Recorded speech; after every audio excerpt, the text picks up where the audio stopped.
RTV app వార్తల్ని క్షణాల్లో చదివే అవకాశం ఉంటుంది. ఒక న్యూస్ పేపర్, ఒక టెలివిజన్ ఛానల్ మీ చేతుల్లో ఎప్పుడూ ఉంటాయి. భాద్రపద మాసంలో వచ్చే వినాయక చవితి నుంచి నిమజ్జనం వరకు నవరాత్రి ఉత్సవాలు దేశవ్యాప్తంగా అంగరంగ వైభవంగా జరుగుతున్నాయి. ప్రస్తుతం మనం కరీంనగర్ విద్యానగర్లో ఉన్నటువంటి గణపతి మంటపాన్ని చూస్తున్నాము. ఇక్కడ అంతా కూడా భక్తులు పెద్ద ఎత్తున వచ్చి ట్రాఫిక్ జామ్ అయ్యేటువంటి పరిస్థితి కనబడుతుంది. ఒక ఆకట్టుకునేటువంటి రూపాలతో వాణినగర్ ఉత్సవ కమిటీ పేరు మీద విఘ్నేశ్వర నవరాత్రి ఉత్సవాల్ని ఏర్పాటు చేయడం జరిగింది. దీనికి సంబంధించి సెల్ఫీలు దిగుతున్నారు చాలా మంది, వివిధ ప్రాంతాల నుంచి వస్తున్నారు. ఆదియోగి ఆ నెలవంక ప్లస్ కోయంబత్తూరులో ఉన్నటువంటి దాని స్టైల్లో అది ఏర్పాటు చేయడం జరిగింది. ఆదియోగి విగ్రహాన్ని ఏర్పాటు చేశారు. అలాగే ఇక్కడ వచ్చేసరికి మరొక వైపు గణపతి ఆవు పాలు స్వీకరిస్తున్నటువంటి నేపథ్యంలో శివలింగానికి సంబంధించింది ఆకట్టుకునే విధంగా ఏర్పాటు చేయడం జరిగింది. ఇంకొక వైపు శివుని లింగ రూపంలో ఉన్నటువంటి శివుడు, అలాగే ఇటు మనం చూస్తున్నాం స్వాగత తోరణాలు తీస్తున్నటువంటిది ఒక గుహలాగా ఏర్పాటు చేశారు. అత్యద్భుతము రాత్రి లైటింగ్లతోనే ఆకట్టుకునే విధంగా ఉంది. ఒక గుహ, అతిపెద్ద గుహ, దాదాపు 100 మీటర్ల పొడవులో ఉన్నటువంటి ఈ గుహను ఏర్పాటు చేశారు. ఈ గుహకు సంబంధించి మాత్రం ఇట్లా స్టెప్ బై స్టెప్ ఏర్పాటు చేయడం జరిగింది. విశేషమైనటువంటి భక్తి ప్రపత్తులతో పూజలు చేయడానికి ఏర్పాట్లు అయితే చేయడం జరిగింది. ప్రస్తుతం మనం చూస్తున్నాం పూజా కార్యక్రమాలు వేద మంత్రోచ్చారణల మధ్య జరుగుతున్నాయి. పెద్ద ఎత్తున భక్తులు తరలి వస్తున్నటువంటి పరిస్థితి గమనించవచ్చు. ఇక్కడ ప్రతిరోజు కూడా అత్యధిక సంఖ్యలో వస్తున్నారు. దీనికి సంబంధించి గణపతి మూర్తి సైతం ఆకట్టుకునే విధంగా ఏర్పాటు చేయడం జరిగింది. ఈ క్రమంలో దానికి సంబంధించి శివుని విగ్రహాన్ని ఏర్పాటు చేశారు. నందీశ్వరుడు ఉన్నాడు ఇక్కడే. నందీశ్వరునితో పాటు ఆ విగ్రహాన్ని ఏర్పాటు చేయడం జరిగింది. దీనిలో మనం చూస్తున్నాం భక్తులు అయితే కూర్చొని ప్రత్యేక భక్తి శ్రద్ధలతో పూజా కార్యక్రమాలు నిర్వహిస్తున్నటువంటి పరిస్థితి అయితే గమనిస్తున్నాం. దీనికి సంబంధించి ఒకసారి చూస్తున్నాం శివుడు, దానికి సంబంధించింది ఒకసారి వారి కోరిక ఎట్లా ఉంది అని చెప్పేసి తెలుసుకునే ప్రయత్నం చేద్దాం. దీనికి సంబంధించి ఆచార్యులు ఉన్నారు, వారి అభిప్రాయాన్ని కూడా కనుక్కుందాం ఒక్కసారి. సో మొత్తం మీద ఉదయం నుంచి రాత్రి వరకు సైతం పెద్ద ఎత్తున తరలి వస్తూ పూజా కార్యక్రమాలు చేస్తున్నటువంటి పరిస్థితి. పూజారు ఉన్నారు ఇక్కడ. ఇదే విభిన్నమైనటువంటి రూపంలో ఆకట్టుకునే విధంగా ఉంది. ఎట్లా చూడవచ్చు గణపతి పూజలు ఎట్లా కొనసాగుతున్నాయి.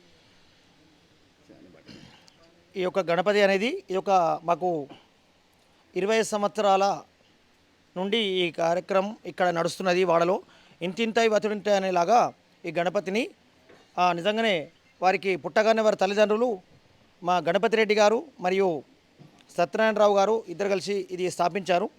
వారి వారసులుగా వారి యొక్క మనవడు యశ్వంత్ రెడ్డి గారు కూడా దీన్ని చాలా శ్రద్ధతో ఒక్కొక్క సంవత్సరం ఒక్కొక్క రీతిలో దాన్ని చేస్తున్నారు. చాలా ఈసారి ఏంటంటే కరీంనగర్లో ఇది నెంబర్ 1 ఉన్నది. చాలా శుభపరిణామం. మా భక్తులందరూ కూడా చాలా శ్రద్ధగా భక్తిగా అందరు వచ్చి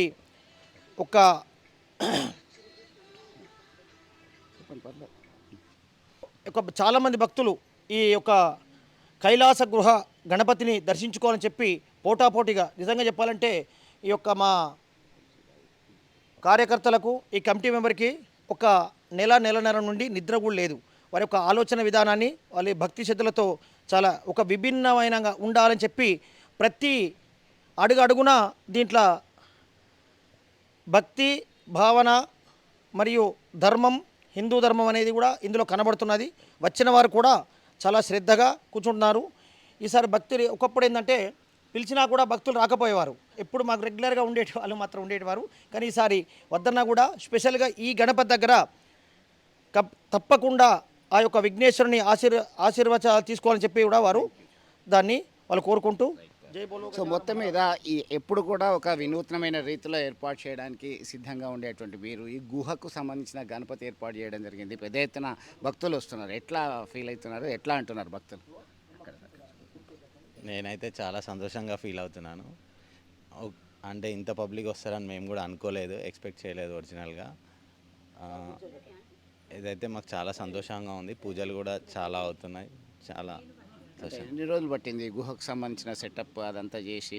టోటల్ విగ్రహంతో సహా 40 days పట్టింది. ఇక్కడే తయారు చేశారా మట్టి గణపతితో? ఇక్కడే తయారు చేశారు. ప్రతిదీ ఐటమ్ ఇక్కడే తయారు చేశారు. ఏది ఎక్కడ బయటకు వెళ్ళి ఏం తెచ్చి ఇక్కడ పెట్టింది ఏం లేదు. ఇది ఎప్పుడు నిమజ్జనం అవుతుంది, ఇక్కడే చేస్తారు అసలు? ఇప్పుడు మనకి 5th ఫ్రైడే నిమజ్జనం ఉంది. సాయంత్రం లడ్డు వేలం తర్వాత 5:30కి నిమజ్జనం స్టార్ట్ అవుతుంది. మానకొండూరులో నిమజ్జనం చేస్తాం. ఓకే, మొత్తం మీద ఇక్కడ వచ్చేటువంటి భక్తులు సైతం చాలా సంతృప్తి వ్యక్తం చేస్తున్నటువంటి పరిస్థితి గమనించవచ్చు. ప్రతి సంవత్సరం ఏర్పాటు చేయడానికి సిద్ధంగా ఉండేటువంటి ఈ కమిటీ ఇప్పుడు వినూత్నమైనటువంటి రీతిలో ఒకటి ఏర్పాటు చేసి ఆకట్టుకునేలా ఉన్నటువంటి పరిస్థితిని ప్రత్యక్షంగా గమనిస్తున్నాం. ఇది విభిన్న రూపాల్లో దర్శనమిచ్చేటువంటి బుజ్జ గణపయ్య ఈ దఫా అందరికీ సెంటర్ ఆఫ్ అట్రాక్షన్గా కరీంనగర్లో ఉన్నటువంటి ఈ గుహ గణపతి ఉంది అని చెప్పడంలో సందేహం లేదు. ఇది ఇక్కడ తాజా అప్డేట్. విడుదల సుమంత్తో కలిసి చంద్రశేఖర్, RTV కరీంనగర్ నుండి. మరిన్ని వీడియోస్ కోసం ఛానల్ ని సబ్స్క్రైబ్ చేయండి. లేటెస్ట్ అప్డేట్స్ కోసం వాట్సాప్ ఛానల్ ని ఫాలో చేయండి. అండ్ లింక్ డిస్క్రిప్షన్ లో ఉంది.